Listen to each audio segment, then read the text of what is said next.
বারাকাতুহু। বিসমিল্লাহ আসসালাতু ওয়াসসালামু আলা রাসূলিল্লাহ ওয়া আলা আলিহি ওয়া সাহবিহি ওয়া মান ওয়ালা, আম্মা বাদ। কিয়ামতের দিন পাশ ফেল কিসে? সালাতে।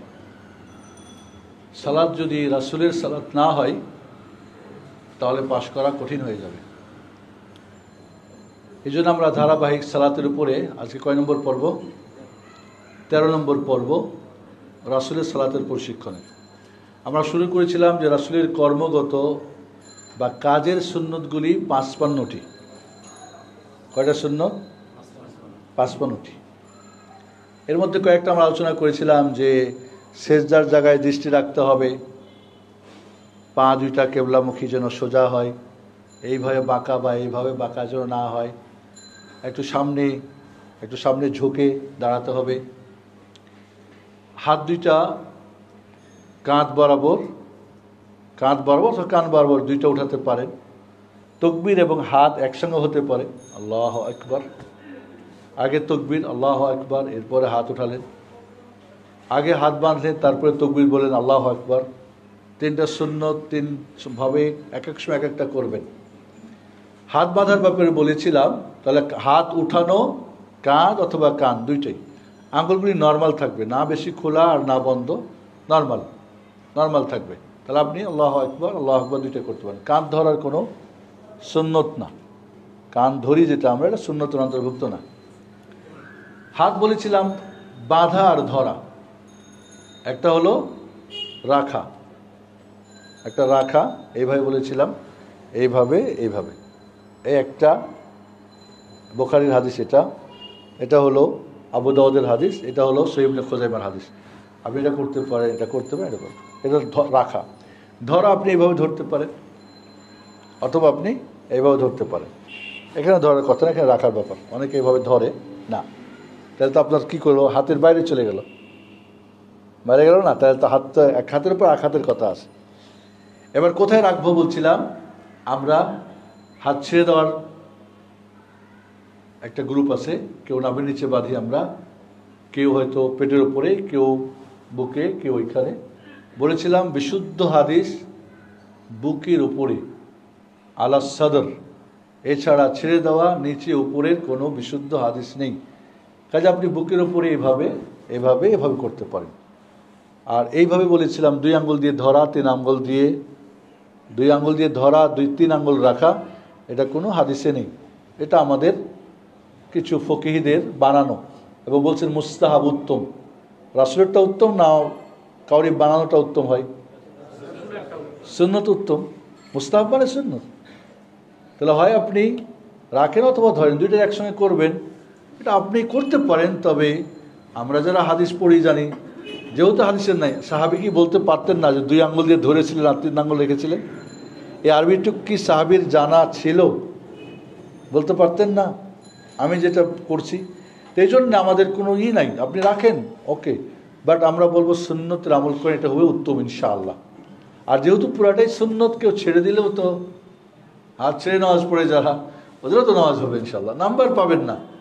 কিয়ামতের দিন নাম্বার 1000 জনে দৌড়াবেন, আর দুনিয়া বলছে এটা সুন্নাহ, এটা মাযহাবে নাই, ওটা নাই, তুমুক নাই, বাপদাদা করে নাই, এভাবে বাদ দিবেন। কিয়ামতের দিন কিনে পার হবেন? একটু ভাববেন। এখানে কিন্তু কেউ আপনাকে নাম্বার দিবে না। দুনিয়ার হয়তো পরীক্ষক আপনাকে ঠিক আছে 1 নম্বর 2 নম্বর বাড়াই দিয়ে গ্রেড বাড়াই দিতে পারে, আখিরাতে 1 জাররা কেউ বাড়াবে না, কোনো উপায় নেই।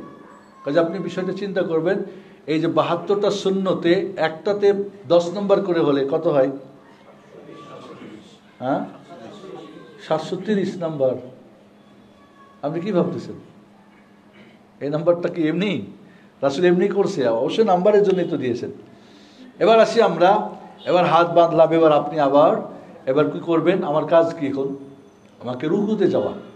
এখন কাজ কি? দাঁড়ানো অবস্থায় সুন্নতগুলো শেষ, কর্মগত। রুকুতে যাবেন, কিভাবে রুকুতে যাবেন? আবার হাত উত্তোলন করবেন, নর্মাল রেখে, খাকা না, বন্ধ না।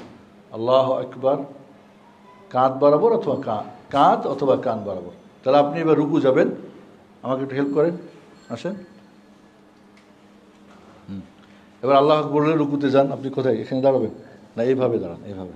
হ্যাঁ, দেখেন আপনারা যান রুকুতে। হাত বাঁধা ছিল, বাঁধা ছিল হাত কই। এখন আপনি রুকুতে যাবেন, যান,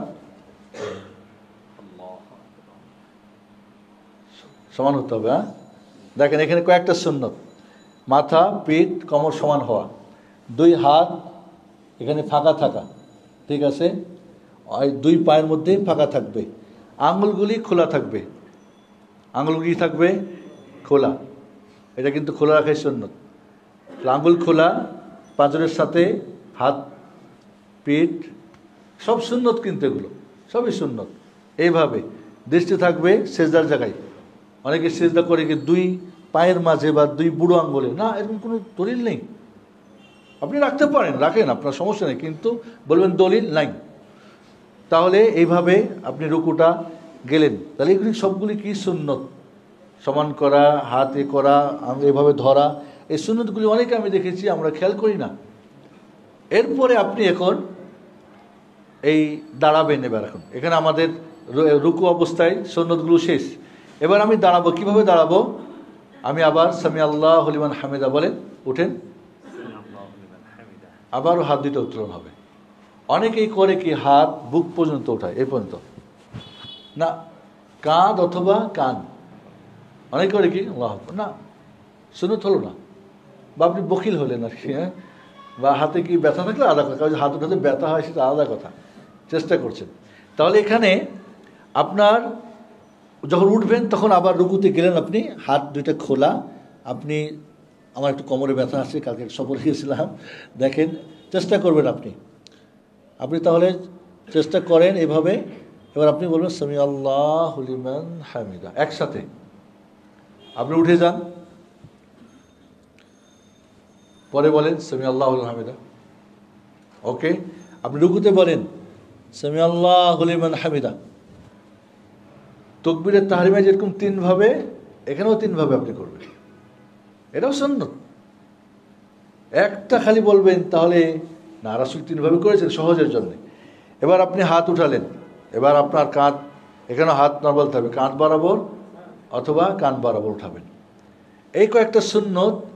হাত উঠানোর ব্যাপারে শুধু দুটা কথা বলেই 2 মিনিটে শেষ করব। আমরা শুধু এক জায়গায় হাত উঠাই, ঠিক না? তাকবীরের তাহরিমে আল্লাহু আকবার, না, 4 জায়গাতে হাত উঠাতে হবে।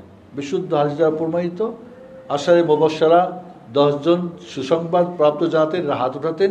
অসংখ্য হাদিস আছে যে হাত উঠাতে হবে। তাকবীরের তাহরিমার সময় একটা, প্রতিবার রুকুতে যাওয়ার সময় একবার, প্রতিবার রুকু থেকে ওঠার সময় একবার। কয়টা হলো? 3টা। আর একটা প্রথম বৈঠক থেকে উঠে আবার হাত উঠিয়ে আবার হাত বাঁধবেন। কয়টা হলো? 4 জায়গা। মাঝে মধ্যে যদি আপনি প্রতিটি তাকবীর হাত উঠান, এই হাদিসকেও কিছু মুহাদ্দিসিনরা সহিহ বলেছেন। আল্লাহ নবী প্রত্যেকটা খাফদ এবং রাফ, প্রত্যেকটা নিচু হলে, প্রত্যেকটা উঠলে বা প্রত্যেকটা তাকবীরে তিনি কি হাত উঠাতেন। ইভেন কি 2 সিজদার মাঝেও মাঝে মাঝে আপনি করতে পারেন, আল্লাহু আকবার বলে আবার সিজদা করেন, ঠিক আছে? তো এইভাবে রফিলিয়ে দেখা হল সালাতের জিনাত। 4টা কথা মনে রাখেন, বলেন আমার সঙ্গে, রুহুস সালাহ, নামাজের আত্মা। নামাজের আত্মা হলো খুশু আর খুজু। খুশু মানে ভিতরে ভয়, আর খুজু মানে অঙ্গ প্রত্যঙ্গে ভয়। আপনি করজড়ো হয়ে, কাকতি মিনতি হয়ে, দাঁড়ানোর মধ্যে, তাকানোর মধ্যে বিনয়ী হয়ে, এটা হলো কি শরীরে, আর ভিতরটা আল্লাহর ভয়, কে জানি কবুল হচ্ছে কি না, ওইখানে যাচ্ছে কি না, খালি এইখানেই শেষ। এই এটা বলে খুশি, এটা হলো নামাজের রুহ, আত্মা। আমি মরে গেলে এই মুহূর্তে আমাকে কী করবেন? নিয়ে গিয়ে কবরে ঢুকাবেন। কিন্তু আমি জিন্দা আছি, মাশাআল্লাহ, কত কিছু করছি। তা আপনার নামাজটা যদি ডেড বডি নামাজ হয়, কোনো ফায়দা হবে না। নাম্বার 2, আমার সঙ্গে বলেন, জিনাতুস সালাহ, নামাজের সৌন্দর্য। এই হাত উত্তোলন হলো সৌন্দর্য।